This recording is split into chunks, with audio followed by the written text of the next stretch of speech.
Well, hello, everybody, and thanks for dialing in to today's Coffee with Caleffi technical training. I'm Kevin Freet with Caleffi in Milwaukee, Wisconsin, and I'm very excited to welcome a new guest speaker to the series, David Shafir with Victaulic Bermad Technologies. Hello, David. Hello, Kevin. Before I formally introduce David, we do have a few housekeeping slides to cover, so go ahead. If anyone has audio problems, the best thing to do is just log off and log back in. If you do need to call someone, that 855 number is GoToWebinar technical support. So as a last resort, you can do that. Yes, you can receive a copy of today's presentation. Just stick with us the whole presentation, and at the end, fill out the post-webinar survey and you can get a copy. And all of our Coffee with Caleffi presentations are on YouTube. So we edit those a little bit and post them. So in about a week, it will be up on YouTube for those of you who want to share it with some colleagues. And yes, you can get a certificate of attendance. If you stay with us the whole presentation, just be sure that your information is filled in properly and you can get this certificate emailed to you. And not related to this particular webinar, but we're so proud of this, we have to market it just a little bit. Our angle mix thermostatic mixing valve won first place in the AHR Innovation Awards this year, even though there was no ASHRAE. But if you are a user of thermostatic mixing valves, please check it out. It's an awesome product. Next month, we have a special session with John Siegenthaler on the 21st. This will be a 90-minute, an extended version of a Coffee with Caleffi, and he will be talking about hydronic-based cooling. It's a lot of detail, so we have to stretch that out to an hour and a half. And of course, John is awesome. So mark your calendars for January 21. So David Shafir is an application engineer at VBT in Houston, Texas. He has a bachelor's of science in water industry engineering and 6 years experience at Bermad, where he provides consultation and technical support for design, installation, and operation of their portfolio of valves for the building and construction sector, with emphasis on water distribution in high-rise buildings. So as David goes through the slides today, I encourage you to type in your questions or comments at the bottom of the GoToWebinar dialog box, and we'll try to answer those in this hour. If we don't get to your question today, then we will reply with an email. We try to reply to all your questions. So we will have a Q&A session after the slides are finished, so stick around for that. And now I'll turn it over to David. Thank you, Kevin. So let's start. So we're going to talk about today is how to control the pressure in commercial plumbing systems for high-rise building. We're going to see what is the challenge in water supply, how do we distribute the pressure inside tall buildings, avoiding noise and damage caused due to the pressure reduction inside of the valve itself, pressure reduction stages, and at the end, we're going to talk a little bit about the different kind of product or different kind of pressure reducing valves that we have in these systems. So let's begin. First off, what is the challenge? We want to supply pressure to the appliances inside homes or offices in a range between 30 to 80 psi in each level. Now, if we take this building that we have here, the small one with 8 floors, which is one floor is about 10 feet, and so it will be 80 feet of a building. Now, the water inside of it has a pressure loss, static pressure loss of about half a psi for each feet of water that we are going up, meaning that in each floor we are losing about 5 psi of pressure. If we supply 75 psi at the bottom of this building here, then we are losing 5 psi in each floor that we are going up. So here we will have 70 psi, 65, 60, 55, 50, 45, and 40 in the top floors.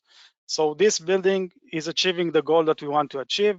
We have a range of pressure between 30 to 80, or in this case, 40 to 75 psi, and all of the users of the water are happy because they have enough pressure and not overpressure. Now, what will happen if we are going to higher building? For example, here with 16 floors, 160 feet, then we can see that the pressure is not enough in the top floors because we again losing the pressure as we go up. So the top floors has insufficient pressure. In this case, even they reach zero pressure, meaning no water supply, and we need to find a way to solve this issue. So of course, what we can do is use a pump to boost up the pressure. Now we are boosting up the pressure to 115 psi at the bottom, which means that at the top, we are reaching the 40 psi that we require. But you can see that the bottom of the building here in red has too much pressure. It's above the 80 psi that we want to supply. This, of course, can cause pressure bursts in the pipeline, in the fixtures themselves, and or also excessive use of water waste because the pressure is too high, or any other kind of maybe water damage inside the building itself. So it's something that we want to avoid. How do we solve it? Well, and the easiest solution will be to put a pressure reducing valve at the bottom of the building.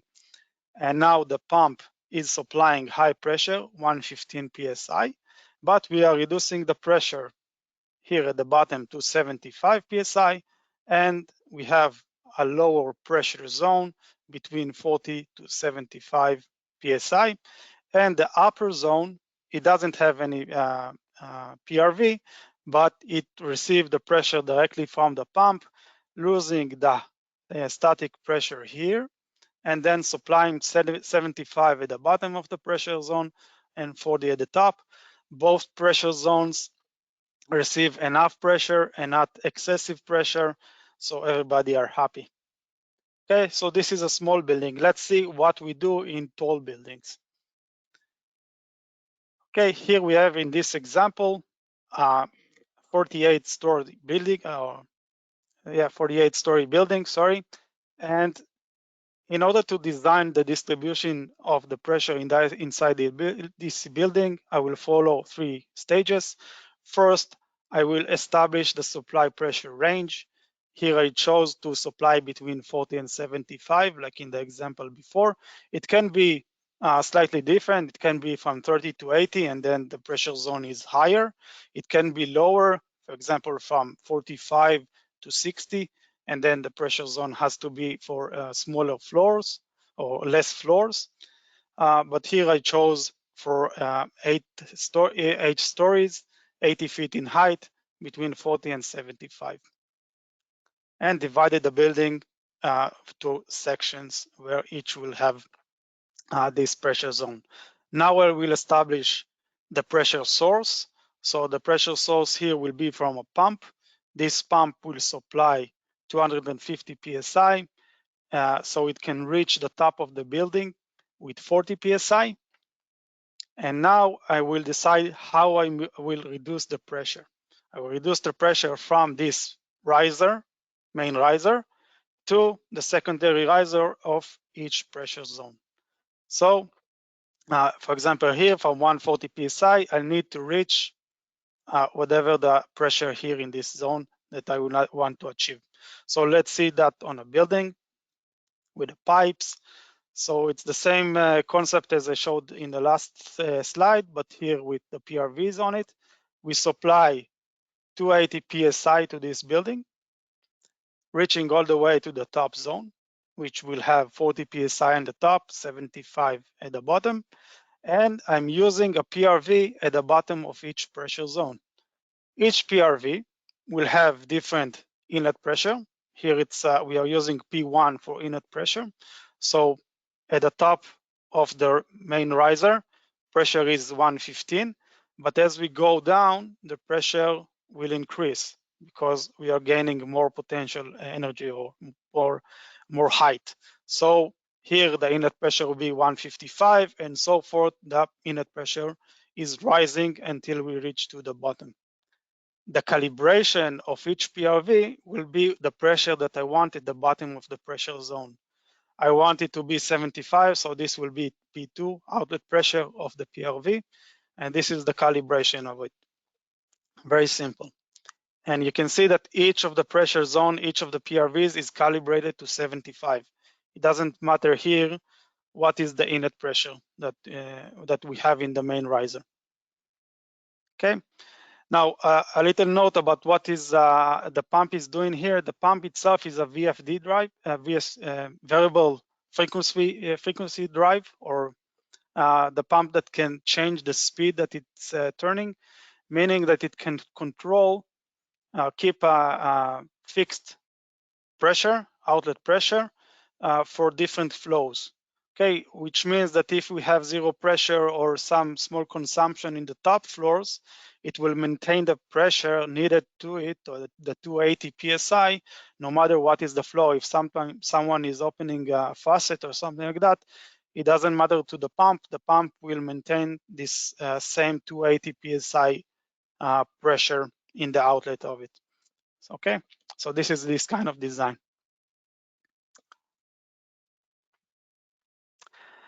Another way, or maybe some constraint that we have in the design of the building itself, will require us to move the PRV from being in the bottom of the pressure zone to different places of the pressure zone.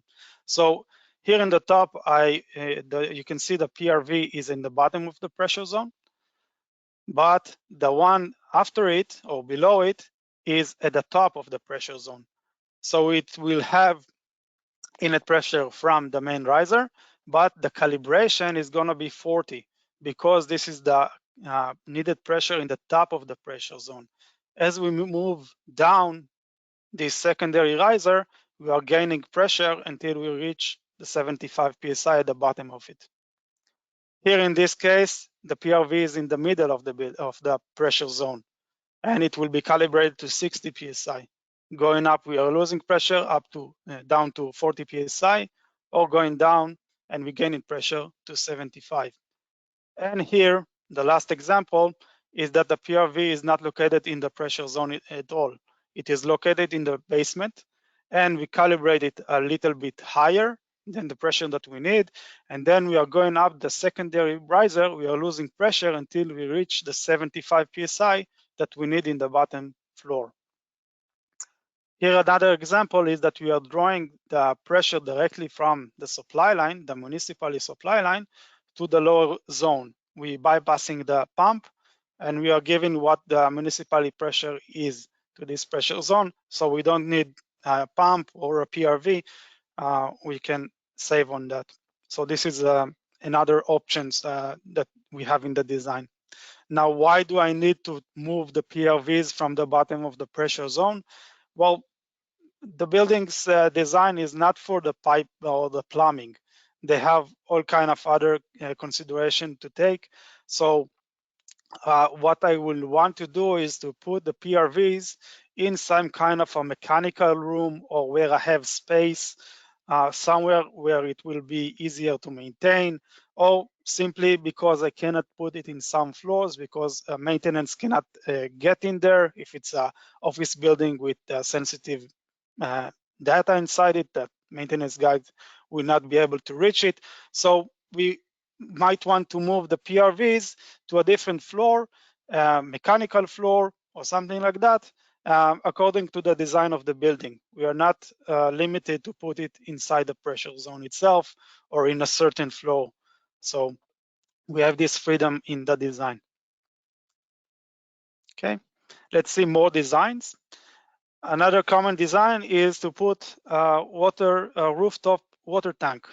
We are taking the water from the municipal supply, lift it up to a reservoir, which is on the rooftop, and then we supply by gravity for the building. Now you can see that by gravity, I'm achieving the 80 feet that I need down to zone number 5, which means that here I will have 40 psi in the top, down to 75. The top floor, the top pressure zone has to have another pump to increase the pressure a little bit and supply with this pump, but only for this pressure zone. And the rest of the pressure zones, because the main riser is gaining pressure, they will use PRVs to again reduce the pressure and supply the pressure to the pressure zones. Very nice design. The benefit of this kind of design is that if you have power outage, then you can still supply water that you have in this reservoir by gravity. So think about a hospital. If you have electricity outage, then you can still supply some water to most of the floors until the power failure is fixed. The disadvantage is that you have another weight on the building itself, on the rooftop. Okay, let's see what happens in higher buildings. For example, it's a 96-story building. So you can see that the 96-story building in this case is simply a 48-story building on top of another 48-story building. So we are filling a reservoir in the middle of the building and then using a pump to supply the pressure directly, using PRV for the lower floors and directly for the top zone. And here is the same. We are taking from the municipal supply and boost it up and controlling it with PRVs.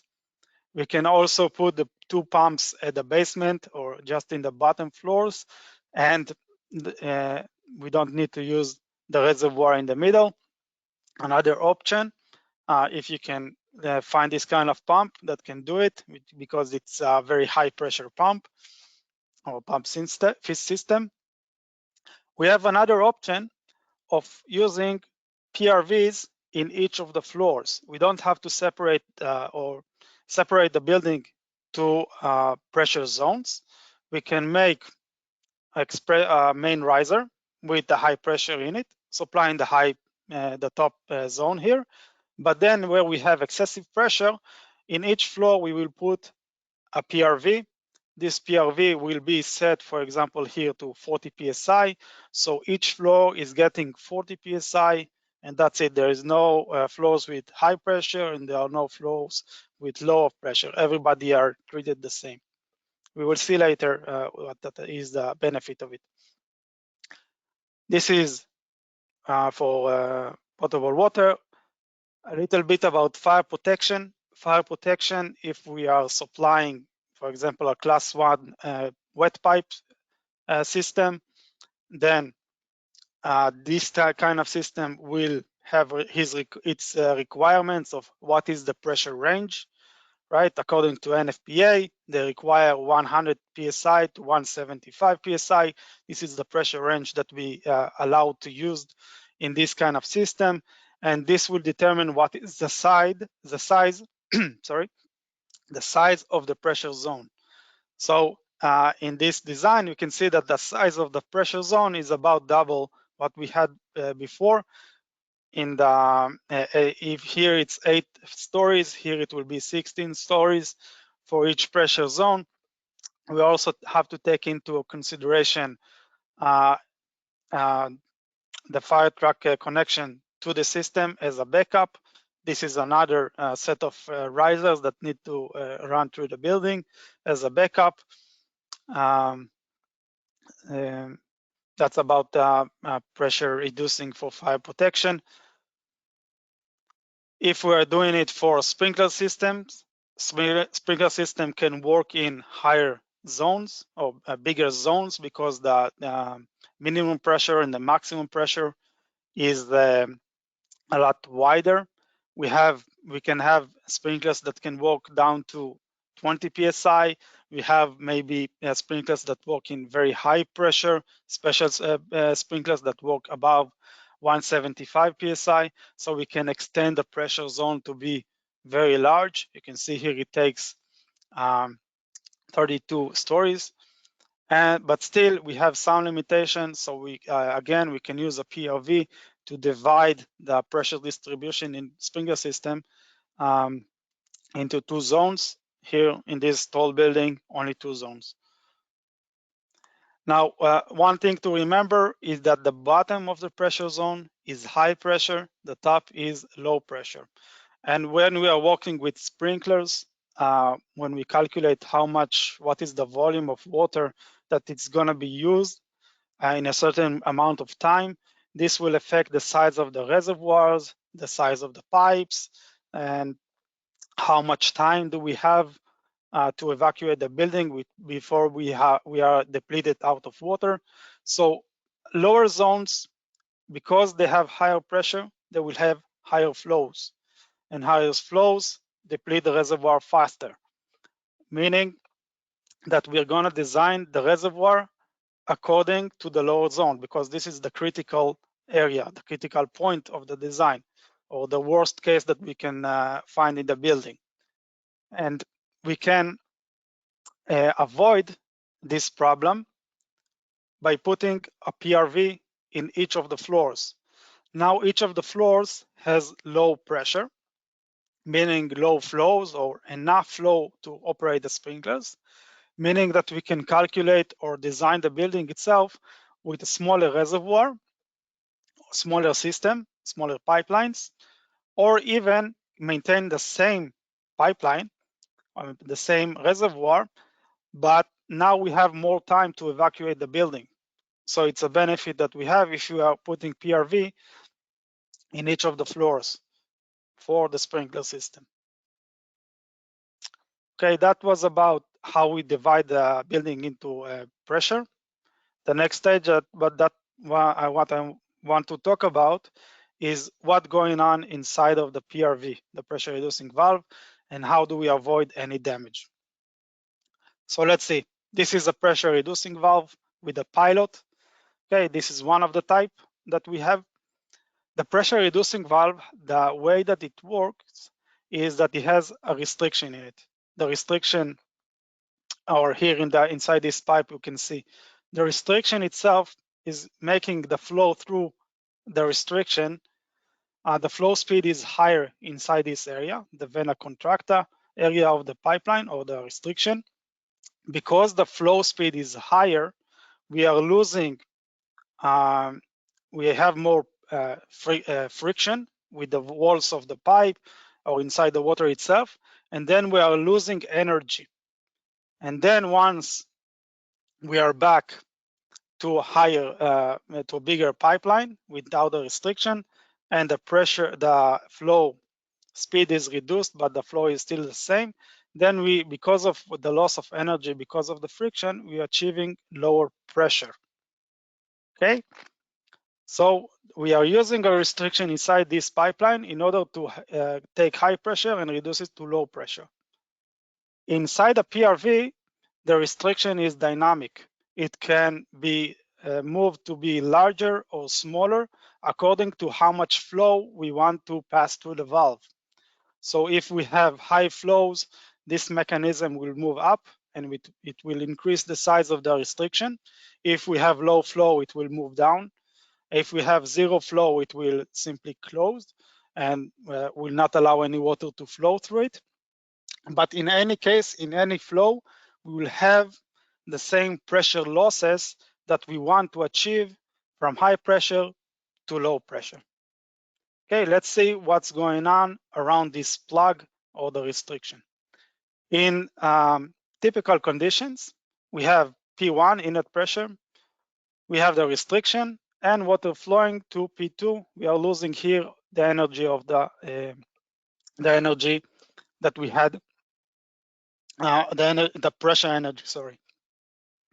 Now, we can see here on this chart that we have high pressure going down to low pressure, and then we have a recovery. In this area here, because we have higher flow speed, the energy of the pressure is converted to energy or kinetic energy, or the speed of flow of the water. So we have a pressure drop in this area, and then we have, after the restriction, this recovery, and we have again gaining a little bit of pressure. Now in this case, we can see that the pressure drop in this area in the restriction has achieved to be the P minimum here. It has not reached the vapor pressure line, which is a critical line for us. In this example here, because we are trying to achieve lower outlet pressure, the drop in pressure here inside this restriction is getting below the vapor pressure of water. In this case, if you are getting below this point, water is evaporating. It's turning into gas in room temperature, but because of the low pressure, it's turning into gas, and it forms these small bubbles. These small bubbles are forming, and then they are disappearing. They are disappearing when we are getting back the pressure here in the recovery area. Now, how much this dip down inside the restriction is going, how much it's going down is determined by the shape of the plug, okay, or the design of the valve itself, which is determined by this symbol sigma, and then you can calculate what will be your P minimum according to inlet pressure and outlet pressure. So we can see that if the sigma is higher, then we will achieve a deeper drop to the of the P minimum. And if again we are increasing the differential pressure between inlet to outlet, again we are dropping even lower into the vapor pressure. So it's something that we want to avoid. One way to avoid is to make the sigma index lower, which is what we achieve in globe valves. In gate valves like butterfly valves or gate valve itself, this sigma index is going to be a bit higher, which means that the valve is going to be more sensitive to these conditions of forming these bubbles. Now, forming these bubbles, what they produce is cavitation. This cavitation is occurring because we have forming of bubbles, and then these bubbles collapse. And then when they are collapsing inside the pipeline, they create this microjet of flow of water, which makes some noise or some sonic boom inside of the water, and then we can hear it. And you will hear something like pebbles running through your valves. If it's occurring on the valve wall or on the pipe wall, then this microjet from the implosion of the bubble might create damage, okay, damage to the valve itself, which is why it's a condition that we want to avoid. We want to avoid the noise, and we also want to avoid the cavitation damage to the pipe wall or to the valve wall. Now, you don't need to know what is the sigma value and what to do. We have a rule of thumb of how to avoid it. If the ratio inlet to outlet is below 3, then you are okay. If it's above it, then you're in the cavitation zone. So you need to always look what is the inlet pressure, what is the outlet pressure, calculate the ratio. Below 3, you're safe. For example, if I'm going in inlet pressure, let's say 90, and I'm reducing the pressure to 45, then the ratio is 2, and I'm here, and everything is okay. But if I will go from 90 to 15, the ratio is 4, then I'm in the cavitation zone. So it's something I would like to avoid. Let's see. 1 minute. Let's see what's going on inside the valve. So when we are reducing pressure from the main riser with the high pressure to the secondary riser of the pressure zone, we will need to look at it. Here we can see that a single valve can reduce the pressure from 150 to 75 because the ratio is 3. So everything is okay. We didn't reach the pressure drop here in the vena contracta to the vapor pressure. But what will happen if I would like to reduce the pressure from 150 to 40 psi? So 150 to 40 psi, the ratio is about 3.7. So above 3, we are in cavitation zone. One way I will able to avoid this cavitation zone is if I will reduce the pressure in 2 stages. The first stage will reduce to 60 psi, right? The ratio is 2.5. And then from 60, I will reduce to 40. Now the ratio is 1.5. So both stages are below 3 and everything is okay and we are not in the cavitation zone. Let's see another example of how we can avoid these cavitation conditions. We have here 2 towers, both in the same height, both are fed from a reservoir on the rooftop. But the main difference here is that we have here a PRV, which is feeding to the bottom of the pressure zone. You can see this is a down feed because it feeds to the downside of the pressure zone. And here we have the same pressure distribution, but the PRV is in the top of the pressure zone. So let's see if we are in cavitation conditions in each of the examples. So first we're gonna look at this example here, this pressure zone, 165 to 40 reduction. So we are reducing from 165 to 40, and then we have the pressure zone from 40 top to 75 in the bottom. And we can see that because the ratio is above 3, we are in the cavitation zone. We have a solution we saw before. We will use 2-stage reduction, 165 down to 64, and then to 40. So now I'm using 2 valves, 2 PRVs to control the pressure.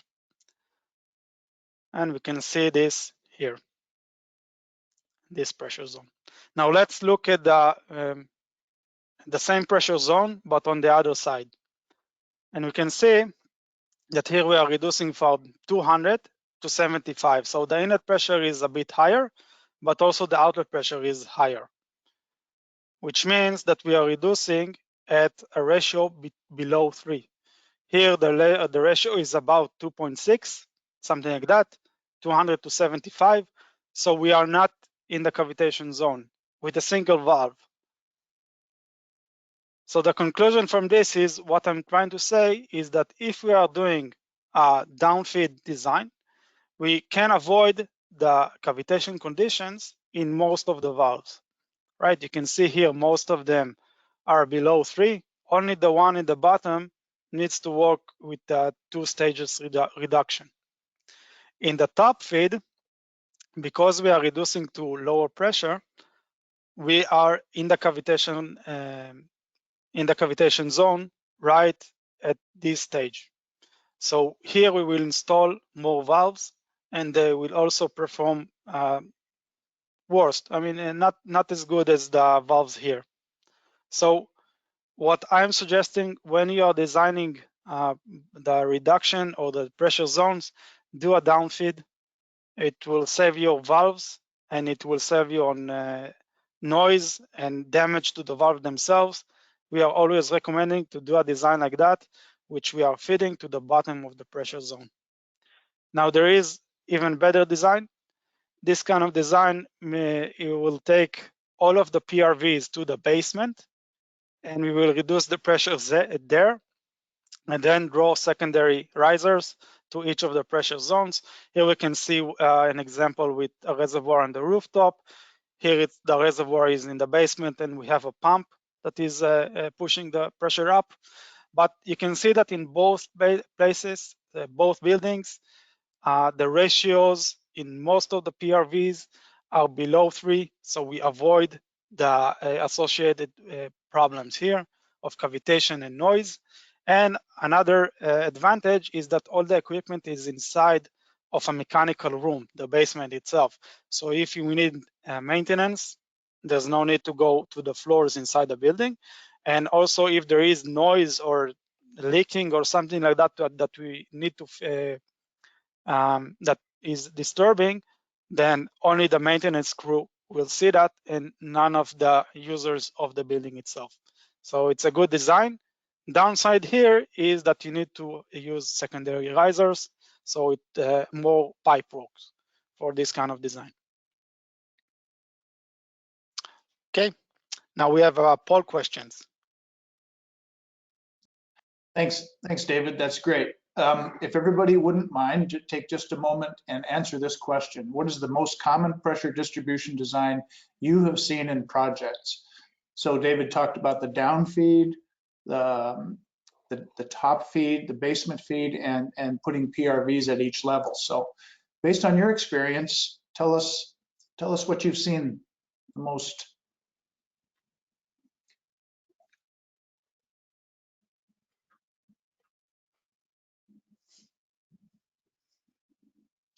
Looks like the answers are coming in here. Okay, down feed 20%, top feed 6%, basement feed 39%, and PRVs at each level 35%.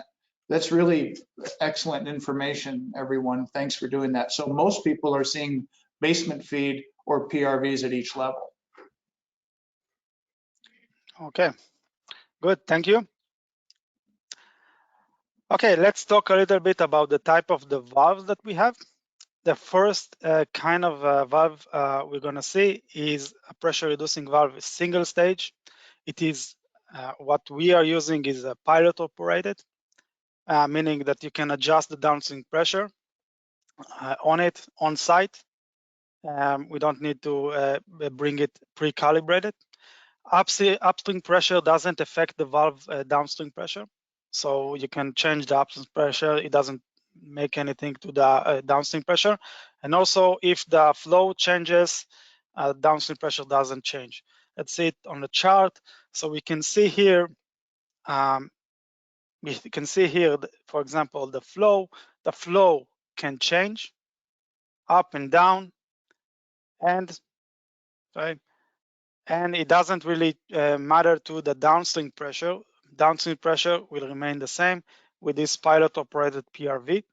Even if the upstream pressure is changing, you can see there is no change here to the downstream pressure. A typical adjustment range is up to 150 psi, but with these kind of devices it's common that we are able to provide also calibration range which is higher than that. For example, we saw in the basement feed before, we might need a calibration range which is higher than 150 psi, so we will be able to provide it.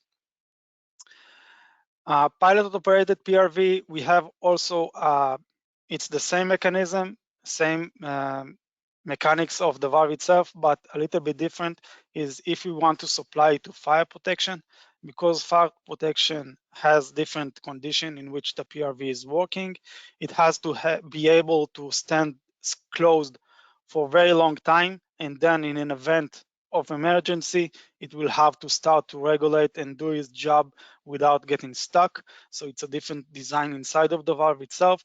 The water quality is different than what we might see in potable water. And what this valve has to be able to do is that if the pressure supply itself drops, it will be open like a pipe. It will not drop the pressure even more, because this is a case of emergency. Whatever the system has to give, this valve needs to allow it to give without being an obstruction inside it.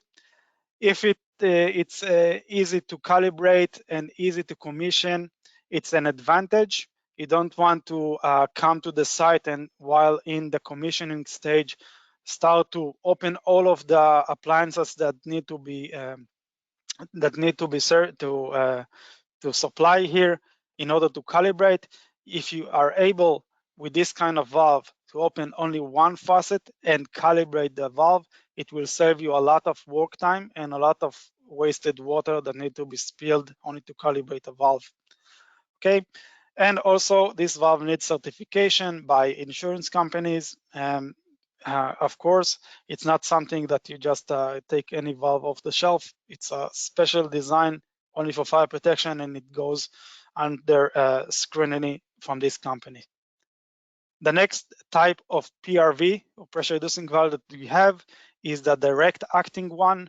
Direct acting because the pressure itself is working against the spring. so it's directly working against the spring. Usually these kind of devices are small, up to 2 inch. There are some in larger sizes. The adjustment range in the most common one is up to 90 psi, and it has the advantage of fast reaction. If we have someone opening and closing a faucet, then it will react immediately to it and will regulate the pressure, and it has very good control. It has one downside, is that when we are in low pressure, it has one calibration, and low flow, we have one pressure. But as we are increasing the flow through this valve, we will see the calibration drops a little bit. This is a fall off or pressure drop, which is associated with all this kind of direct acting PRV. So if someone is flushing the toilet while you're taking a shower, you might feel it by a pressure drop. So it's a small disadvantage that this kind of devices has.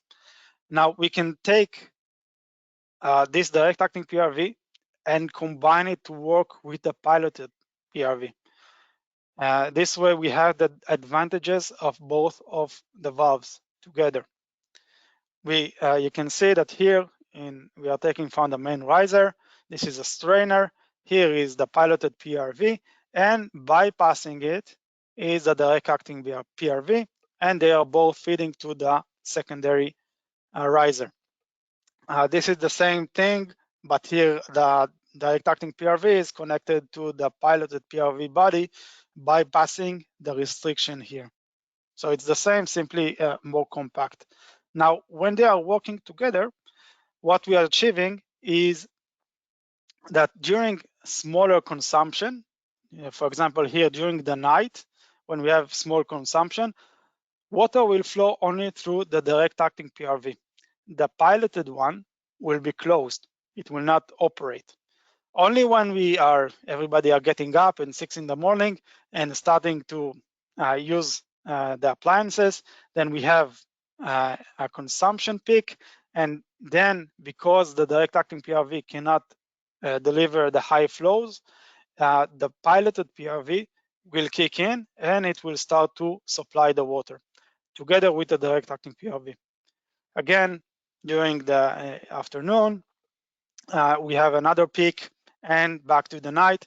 So we can see here that the direct acting PRV is working 24/7 all around, but the piloted PRV is working only when we have peak demands. So we are saving on operation time for the piloted PRV, which means that the time to overhaul, time to maintenance is longer. We don't have to come and maintain this valve as much as we needed if it was working alone. Okay, the way that they are working together, the direct acting PRV is calibrated to 7 psi above of the calibration of the piloted one. And then in smaller flows, it will start to have this fall off until it will reach the calibration of the piloted PRV. From this point, they will work together. The piloted PRV will also open and start to regulate the flow, and they will work together. And when we increase the flow on the piloted PRV, it doesn't change the calibration. So from here, we have stable supply. Only in smaller flows, we have a little bit of deviation from the calibration. Okay. Now, of course, this working together in parallel with a high flow or high or low flow bypass to it can be achieved also for 2 DPRVs. It's in the same principle. We're going to calibrate it. Here, the example, it's 10 psi higher than the smaller PRV. This PRV is supplying at 70 psi. When we are reaching high flow and the calibration drops to 60 psi, then this valve will also open and then will supply water together. Okay, so again, this valve works less time, and this valve will work most of the time, or all of the time, I can say. So they are working together, and we can achieve higher flows with this kind of system.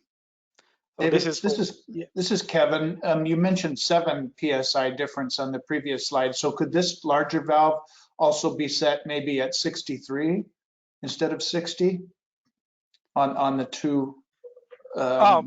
Yeah, so I mean, it can. It depends really on the fall-off charts of the DPRV. It depends on how much fall-off it has. It's a rule of thumb, these numbers. We say 7 psi. It can be also 10 psi. It's really depends on your practice. The difference is not very large between it. Thank you.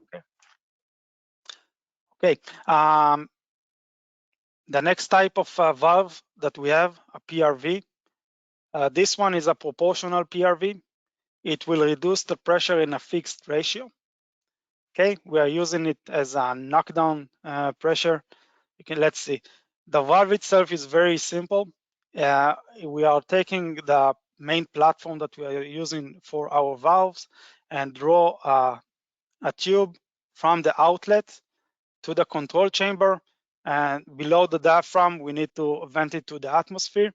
And because the way the valve is constructed, the dimensions of the parts in it, we are achieving a reduction here of a ratio of 2.5 all the time, the ratio between inlet pressure to outlet pressure. Okay, we can see here on the chart that we have here inlet pressure and here in blue outlet pressure, and you can see that the inlet pressure is reducing, also the outlet pressure is reducing with it. Okay, the flow here doesn't really matter for this valve. The flow doesn't change the ratio, but we can see that all along this chart, the ratio is still the same. This is in bars. The ratio is still 2.5 all along this measurement. Okay, so no matter what is the flow, inlet pressure divided by 2.5 equals outlet pressure. This is used if we need to achieve two-stage reduction. Okay, we take this simple valve, we put it as a first stage reduction with a proportional. It will knock down the pressure here in this example from 150 to 60, right? The ratio is 2.5. And here from 60, we have the piloted PRV, and it will reduce to 35 psi. Now, if the inlet pressure changes, then here in the middle also the pressure will change. But because the pilot PRV is not affected by inlet pressure, it will always be calibrated to 35. So this one knocks down the pressure, not very accurately, but very good response time and very fast. And then the piloted PRV will take this knockdown pressure as the second stage to the desired pressure that we need in the pressure zone. Okay, as you remember, two-stage reduction to avoid cavitation inside the valves. Same principle goes for direct acting PRVs. If we will reduce here from 200 psi to 60 and the ratio is above 3, you can agree with me, then we will have noise and damage inside of the valve. So we have this solution. What we will use is first from 200 psi we will reduce to 115, and then from 115 to 60 psi. The first stage reduction here is a special kind of direct acting PRV. It has maybe higher rating. It's something that you require to work with the twin. If it's above 250 psi or above 300 psi, we'll have higher pressure rating for the device itself. But what is special here is that the calibration range is higher. We are able to calibrate above the 90 psi, which the second stage is limited to. Okay, so this one, first stage reduction, has a range of 90 to 150 psi, and this one will have from 15 to 90 psi. So this is a special mechanism inside of it, stronger spring that will allow it to be calibrated to 115. Not so common. Most of the DPRVs in the market will not be able to be calibrated to higher pressure. Most of them will be like the second stage, up to 90 psi. And David, Okay. I'll go ahead and say that that valve will be coming to North America next year through Caleffi. Okay, great. Good to hear. Okay, we reached the recap about the different kind of pressure reducing valves that we have. We saw the pilot operated valve. This will be from 2-inch or 2.5-inch and up. It can reach up to 48-inch. Okay, mostly in buildings we work up to 8-inch. So this is available. Very large valves for very high workflows. We have also the same piloted PRV, but for fire protection with a special design for fire protection applications. We have the direct acting PRV, mostly in small sizes, 1/2 inch up to 2-inch. And we have the combination between the two, which of course can reach the larger sizes up to 8-inch or even larger than that, with the combination of this bypass embedded on the valve itself. And we also talked about this kind of parallel modulation, doing it with high and low branches of direct acting PRV, and the proportional PRV for a first stage reduction, for a 2-stage reduction system. If we have cavitation conditions, this is one of the solutions, which can also be achieved with direct acting PRV with the higher calibration range. Okay. Well, that was awesome, David. Thank you. It was really, really good slides. And before we get to the question and answer session, we just have a couple of more slides to run through, and then we're going to open it up to questions. So go ahead, and if you have a question, type it in that box on the right side of your screen, and we'll get to the Q&A session in just a couple minutes. So I want to let everybody know that the most current issue of the Hydronics is number 27 here. This is really great information on air-to-water heat pump technology, and it also talks about cold climate air-to-water heat pumps, which is a technology that's becoming very, very popular. So check that one out. You can get on our mailing list and get hard copies, and these are all available also electronically, and now digitally on our website. We have an interactive hydronics page, which is great. So all of you check it out. This is all free information, and it's wonderful engineering resource information. Don't forget, we have a tech support team here, a very, very strong team. There's our phone number, and there is our email. We are able to answer any of your questions from 7:30 a.m. to 4:30 p.m. Central Time, and we're glad to help. Please use that resource as well. And of course, we're very present on all these social media platforms, whichever is your favorite. Check us out, search for Caleffi, and keep in touch with us on these social media platforms. So now let's open it up to questions. Bob or Mark or Tom, if any of you guys have been watching the Q&A boxes, let's go ahead and open it up to questions. I got a question, David. Very good job. Thank you, by the way. Thank you. When you showed earlier in your slides a couple examples of a 2-stage PRV arrangement, for instance, in the high-rise application, it looked like, say you're trying to knock down a 4-to-1 ratio into 2 pieces. It looked like your ratio knockdown from the first stage PRV was a higher ratio than the second stage. I think you showed 2 examples where does it make a difference? You had less of a reduction on the second stage. Is there a performance difference by doing it that way? No, usually there's no performance difference in here. What I showed here is that the first one is reducing in 2.5 ratio. This is because we will use the proportional PRV as the first stage reduction. It's a fixed ratio. It's not something that we can change. Okay, so this is why I showed it like that. Of course, if you have a ratio of, let's say, 7, right, then you will reduce in 2.5, and the other one will be also something close to 2.5. It depends on the condition themselves. If you are trying to control the first knockdown, let's say, use a piloted PRV in the first one, and then another piloted PRV in the second one, I will try to avoid this kind of installation. This kind of installation is prone to problems of hunting. It's a case where each of the valve is trying to chase the position of the other one, and then you're getting unstable pressure. So what we are recommending is to work with a proportional PRV, and after that, a piloted PRV. Okay, so they're not fighting each other in that case. Yeah, exactly. They are working together. Okay, very good. Thank you for that.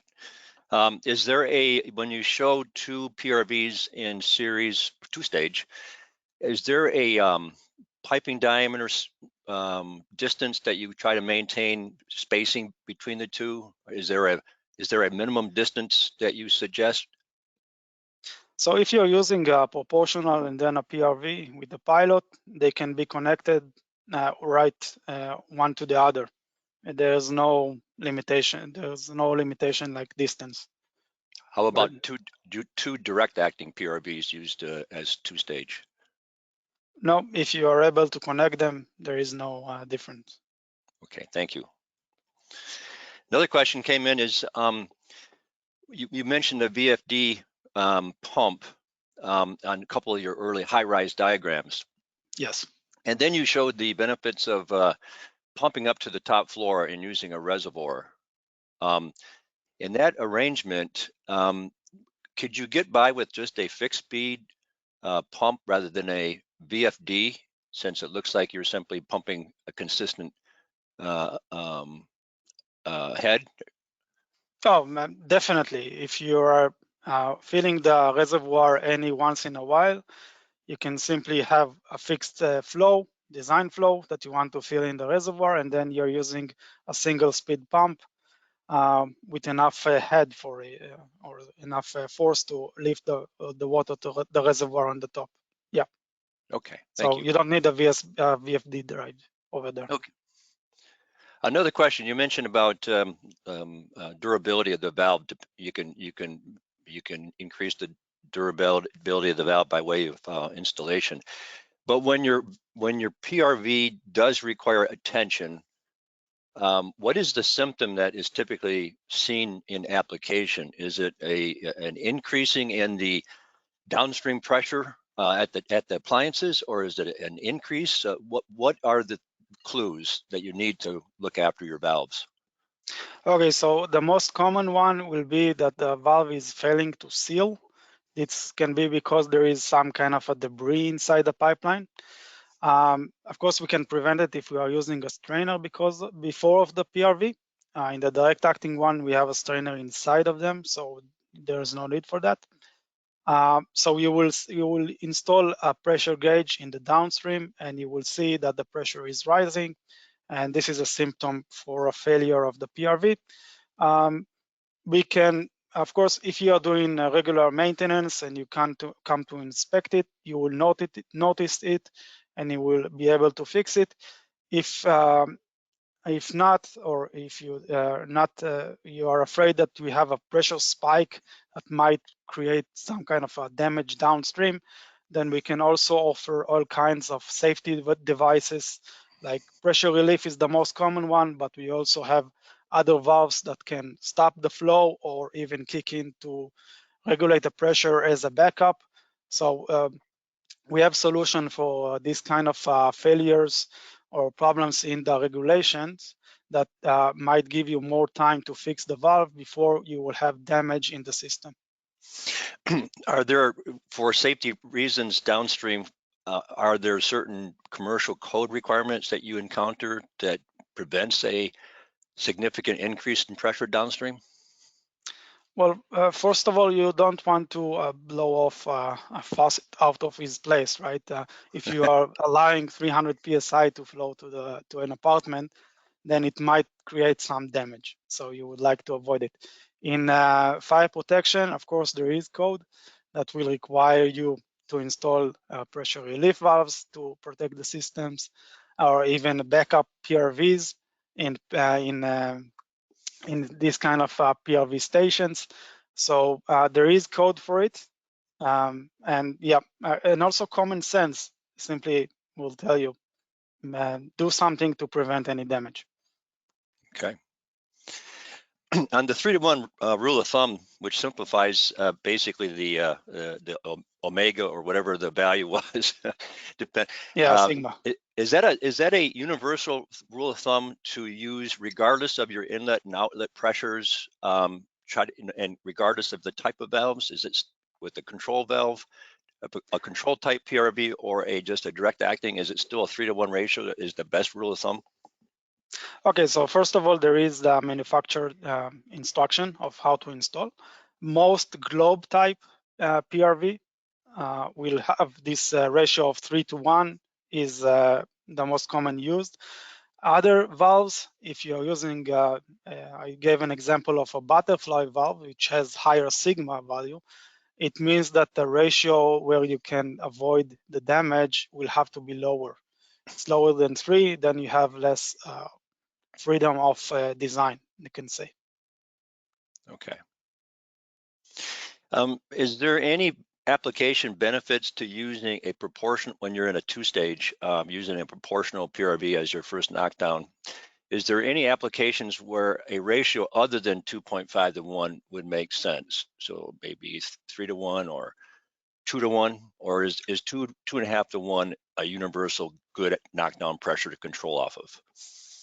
Well, 2.5 is the ratio that our valves are designed for. There are also other ratios available in the market, but then you need to order them as specific for this ratio.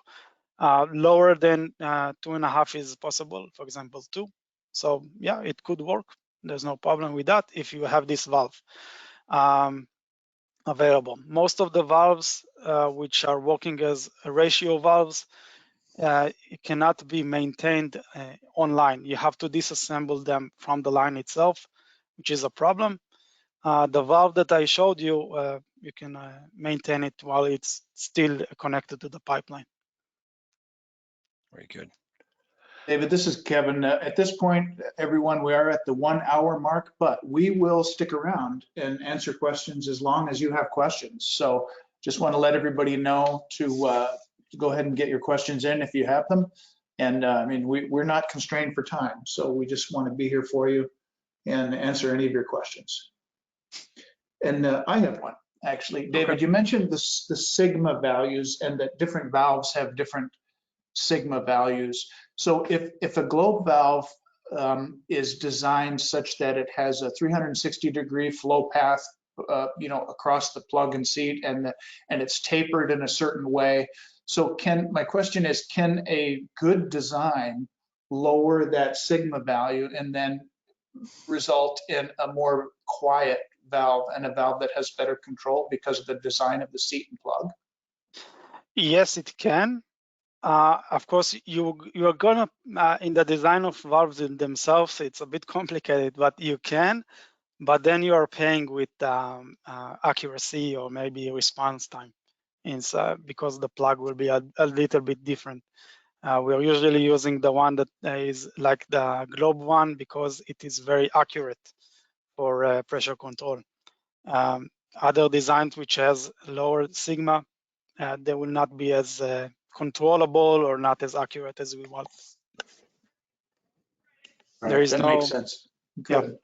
Yeah. Mark or Bob or Tom, anyone else have any questions? David, another question.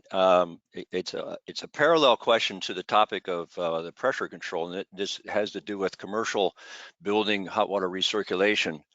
Okay.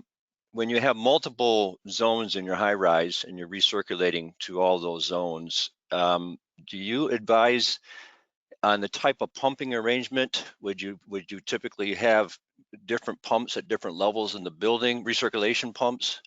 Or would you use one recirculation pump to address recirculation flow in all of your zones? Okay, so like anything in balancing, the bigger the system is, it's more complex. We have we have good experience if you are circulating inside of the pressure zone, right? If you have one pressure zone and we have one pump over there, which will circulate only inside this pressure zone, it will be stable enough and controllable enough. If you are collecting the water and circulating to one single power plant where you reheat the water, we don't have very good experience with that. We suggest to avoid making a circulation for the whole building. Okay, good answer. Thank you. We got questions coming in here, but some of them are long. Oh, then I have time to drink some coffee. Okay, good. There you go. You can take a sip of coffee. Yeah. Do one of you guys want to chew off that last question that came in from Alex?